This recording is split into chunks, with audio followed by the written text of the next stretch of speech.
right, we're gonna keep the show moving right along. Your next guest has appeared on the Kroll Show on Comedy Central. You can hear him every day on Sirius XM on the Ron and Fez Show. Please give it up for Chivalry Gurian, everybody. Jeffrey.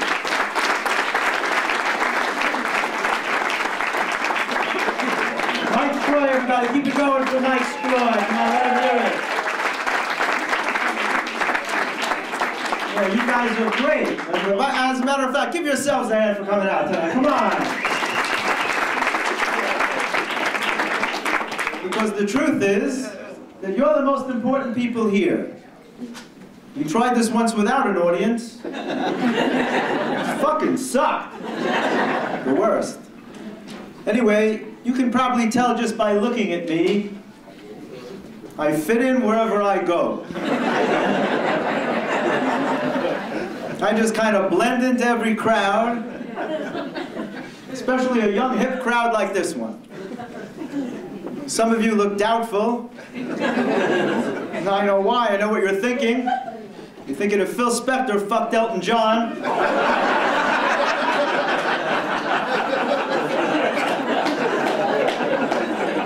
Which could actually happen, by the way. Yeah, people think it's funny if you know what you look like. Right? You want to know what you look like? Ask somebody else to describe you. But if you really want to know what you look like, ask a little kid to describe you. Trust me, you'll want to fucking kill yourself. I asked this little kid to describe me. He looked at me for a minute. He's like, if Phil Spector fucked Elton John.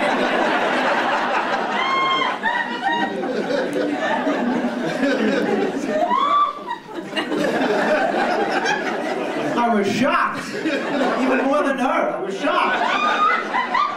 I was absolutely shocked. I'm like, you're a little kid. How do you even know Phil Spector and Elton John? He's like, Google, bitch.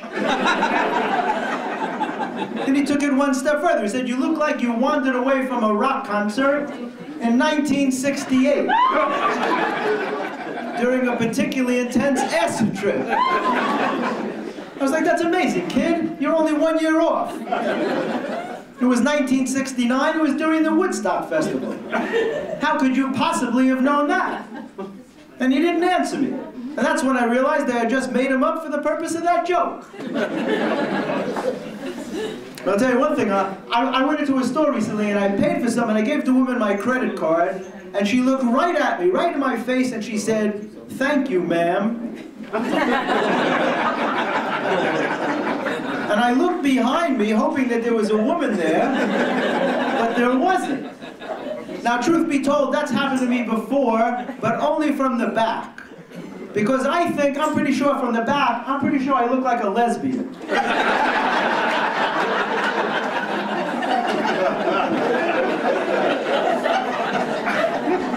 Anyway, it feels great to be back on stage again because I had gone back to my original job for a while, writing suicide notes for depressed people with writer's block. Yeah, then lately, when I get bored, and you should try this because it's really a lot of fun, I get bored, I go into Chinese restaurants, I ask for the manager, and I complain that my fortune didn't come true. And that goes over really big, about as well as it did with you people. Only less enthusiastic. Now, Chinese is an interesting language, but you'll have to admit it's not particularly sexy or romantic. Now, sometimes you'll hear a woman say they like a guy with an accent. They like a guy with a French accent. Maybe an Italian accent. Maybe even a Spanish accent. You will never hear a woman say, when he speaks to me in that Chinese accent, I can't control myself. I get moist from that Chinese accent. Is it too early for moist? It's 9:30. You could say moist, right? You could actually be moist at 9:30.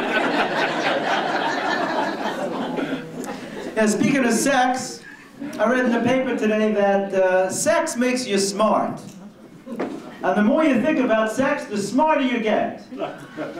Well, I can't wait to call my parents, tell them how proud they should be. They raised a fucking genius. Well, they say that men think about sex every 7 seconds. What I want to know is, what are they wasting the other 6 seconds on? Probably thinking about their last sexual thought. Now, speaking of sex, I had an epiphany today. That's the name of the black chick that lives next door to me. It's okay, white people, you can't laugh at that. Black people are laughing. I always check first. No, it's true, because you know that somewhere in the world there is a black woman named Epiphany. Because it's true, because black women have the most beautiful and creative names. Really, just last week I met this hot black chick. She told me her name was Diarrhea. I'm like, Diarrhea, that is a really pretty name. Then she wrote it out for me. That's fucking diarrhea, bitch.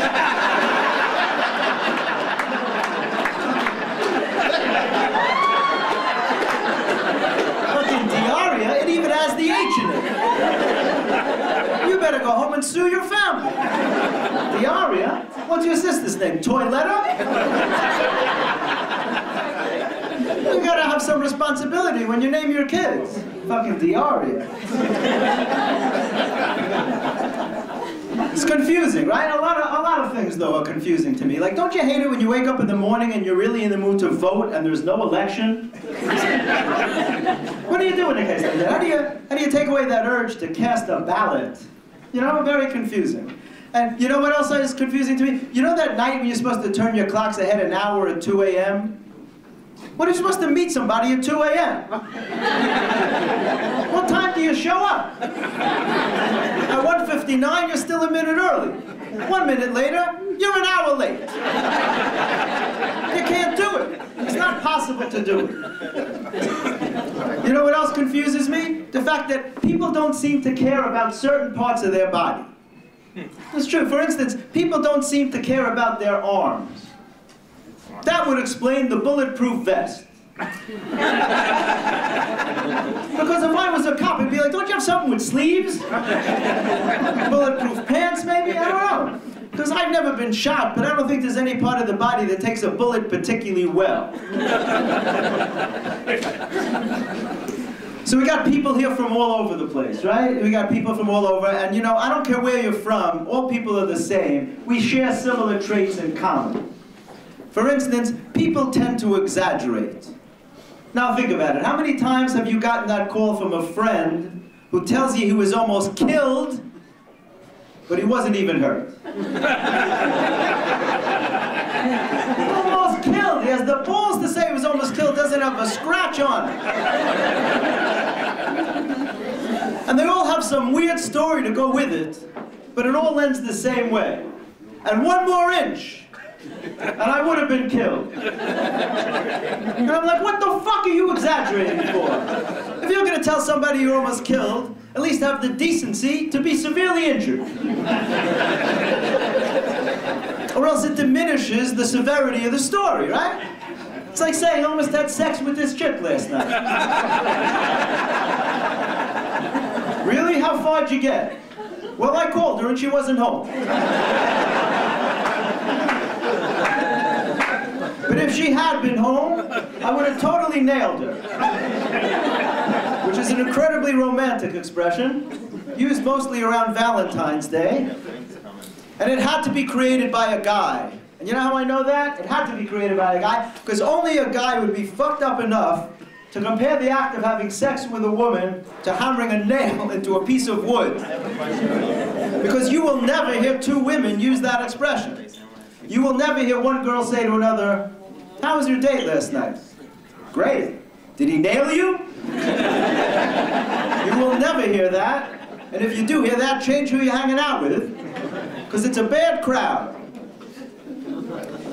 Now, people often say that chivalry is dead. And by people, I basically mean women. Because you will never hear a guy say that chivalry is dead. What would be the point, right? What would be the point? Now, chivalry was very big in like the 1600s, and it seemed to have something to do with men throwing their coat in the mud for a woman to step on. Who came up with that bright idea? Dry cleaners? How the fuck would that even work? What, were coats made of wood in those days? You throw your coat in the mud, it magically turns into a ramp. The chick just glides over the puddle. I mean, coats must have been very plentiful in those days. I think that's when the disposable coat business really kicked in this country. Now picture this scenario. It's the 1600s. You're walking with this chick. It starts to rain. You come up against the puddle. She starts looking at you. Next thing you know, she's looking at your coat.